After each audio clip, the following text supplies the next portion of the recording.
Hello everyone, welcome to the new season overview. I will just go over new things quickly and maybe show you some units afterwards, but I don't want to spend much time on the units because they tend to change after the PTR, so like extensive testing is not really the best idea in my experience. So yeah, let's get started. The battle pass is quite similar to what we are used to. We get the new attire which we get on the level 1 and one attire at level 100, and if you go through the whole battle pass, what you get is a bunch of materials, some materials for Doctrine alchemy, 2 emotes, and yeah, some materials artillery. And the new thing is the items for the new Reforged system which they added in this season. You basically need these items to reroll your gear at the armorer. Okay, so let's take a look at the seasonal store too.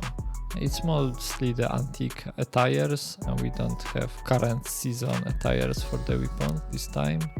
There are one unit attire and horse attire.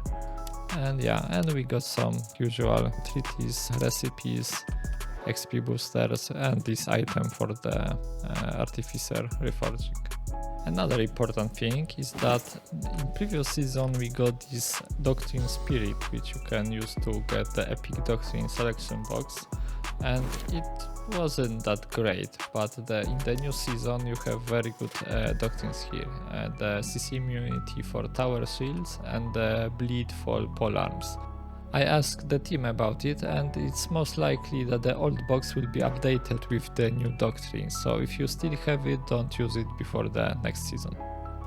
There was also slight change to the stats. The critical chance and everything was reworked, and now we have a critical chance, damage and the resistance displayed. Before we didn't have any critical damage stat, now we can get it from the reforging which they introduced in this season. And yeah, the critical value increases critical chance like before, but we got the new critical damage stat, and critical defense was changed into critical resistance, which reduces critical damage. So basically you can no longer reduce the critical chance of enemies, you just take less damage if you go for the critical resistance. Artificer Forge is a new system which allows you to further upgrade your gear. So how it works is replaces the reconditioning. So at Armorer you no longer have recondition, which you used to fix the endurance of your gear. Now you have only this Artificer Forge. And first thing you should notice is that it's more costly, and you have to use the new item which is Artificer Stone, and you get it by a bunch of means, for example Battle Pass, Fame Shop, there is some I think, yeah. And when you level up your Fame store you also get some of these. And yeah, but you get them in various ways. You should reroll all of your gear, mainly because, for example, I have these standard Carnifex boots with some leadership and everything, and when you reforge you get the reforged Carnifex boots, which are just better. They have better base stats, and at top of them you get some new bonuses. So how it works, you spend these materials, and yeah, you have these chances to roll the better gear. Each time you don't roll the legendary, the chance for legendary will increase, so eventually you will get some. So yeah, you can lock one of these stats so it won't be changed, but after you reforge you can choose the outcome, so yeah. And yeah, as you can see, I get the reforged Carnifex boots, and if you just look at the HP, the base one is much higher. So basically the, let's say, blue reforged gear is better than purple standard gear. So yeah, you should really reforge all of your gear just to get the better base stats. And I get some better stats, I will just choose this.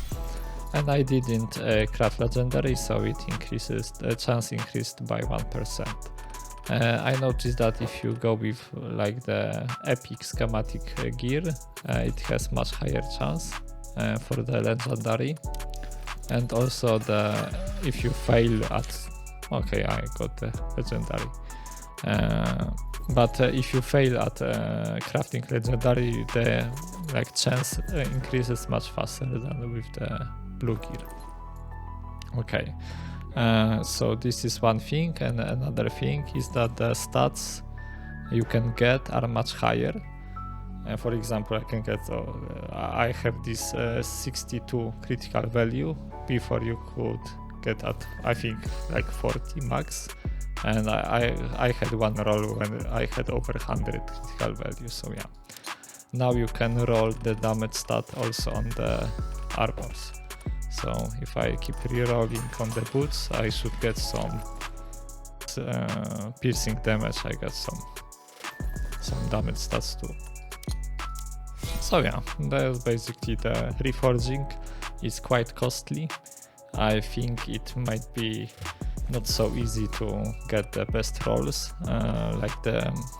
too quickly, but even the base reforged gear is much better than the standard one, so yeah, there is no point in not using it. Also keep in mind that there is no reconditioning anymore, so you have to keep these Artificer stones to be able to fix your equipment if it gets broken.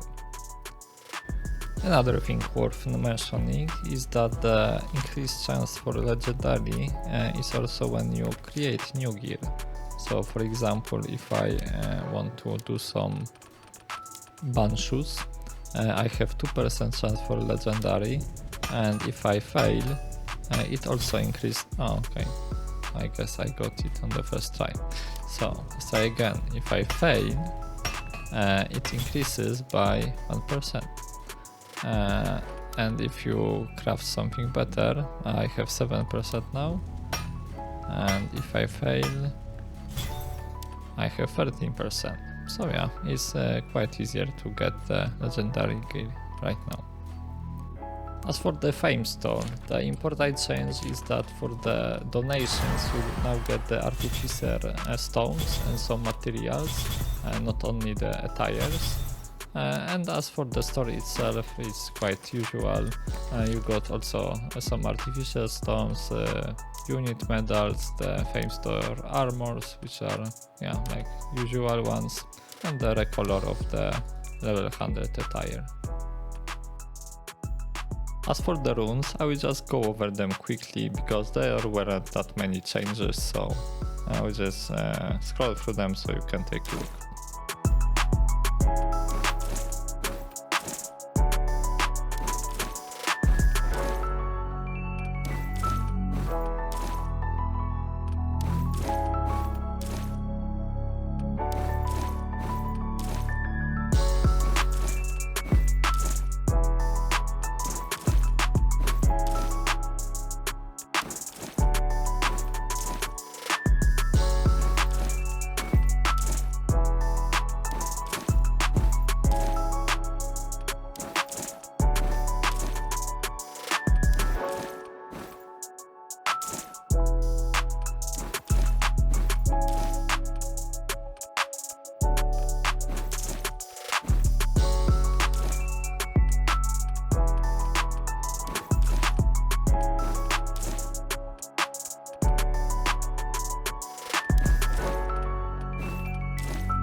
I noticed that in Doctrinal Alchemy there is a new doctrine which is unique to the Chinese units. So the new Pikemen, Crescent Monks, Crescent Monks, Grey Hair Garrison, new Cavalry and Yanyuedao Battalion.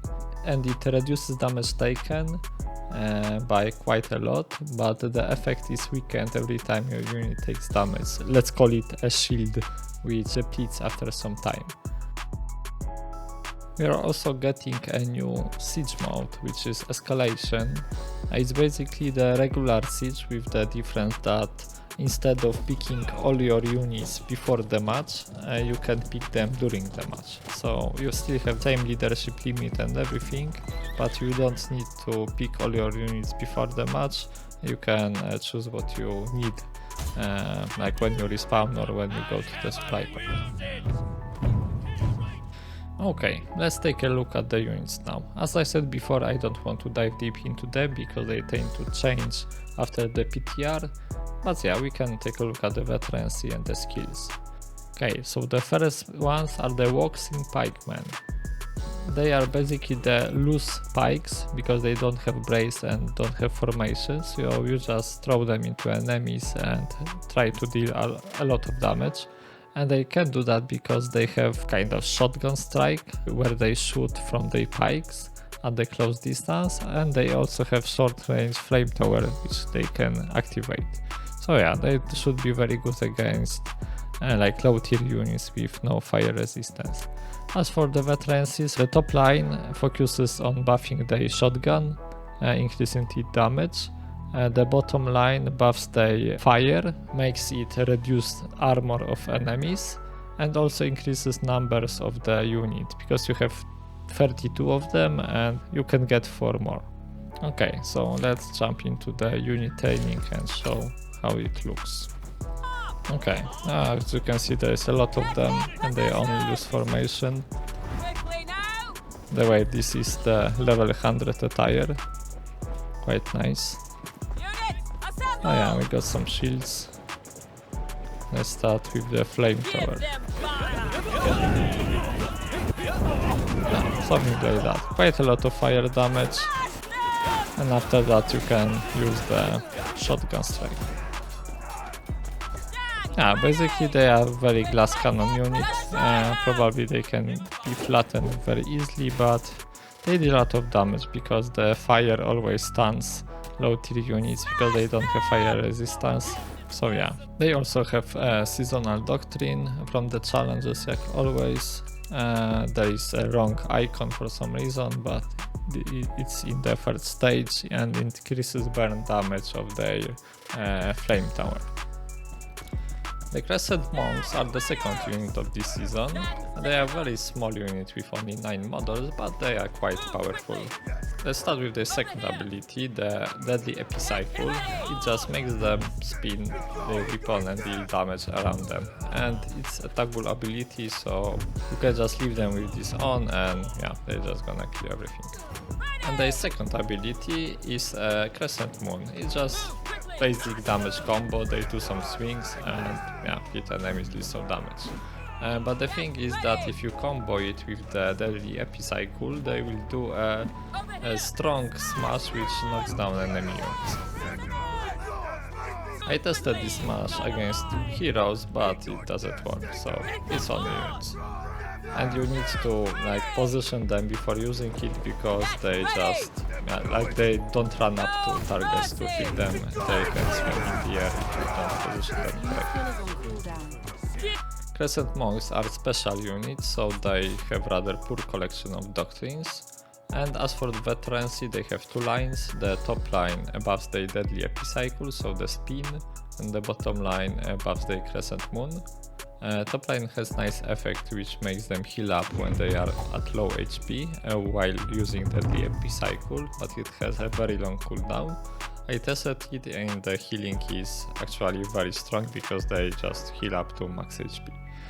And the bottom line buffs the Crescent Moon. It reduces enemy defenses and attributes, so also damage, and it also buffs the block break quite a lot. And the last unit of this season is Yanyuedao Cavalry. It's a golden cavalry which is also of special type, so no like regular doctrines on them, and they have 2 skills. The second one is basically like a gallop of Amrigers. It makes them charge forward, but it seems bugged because they are supposed to attack while doing it, but they are not really doing it. And their first ability is charging up skill. They have this bar which charges up, and the more you charge it up, the more damage they do, and when you activate it, they do the swing, which is a lot of damage. However, I did some testing with them and seems like It's also quite hard to pull off because sometimes they just don't do the swing. But when they do it, it's very powerful. Okay, as for the veterancy, they have also two lines. The top line have two interesting nodes. One increases the multi-hit of the charging up slash, the Dread Unleashed, and it also makes it so that you always have guaranteed 65% damage, because as I said, you need to charge it up, and if you like immediately use it, you deal quite low damage, so it just makes this low damage higher. And the bottom line gives you a chance to deal double damage. I guess both lines are okay. I think that top line seems to be more versatile, and like if you want to be sure how they will work, and bottom line is about counting on this double hit, because it also increases damage for 30%, so if you get lucky you can deal tons of damage with the bottom line. They also have two unique doctrines in the challenges. First one just increases their slashing damage, and the second one gives them damage reduction while using the charging up skill. Okay, I think that was all what I wanted to show in this preview. So yeah, hope you enjoyed the video and see you in the next one.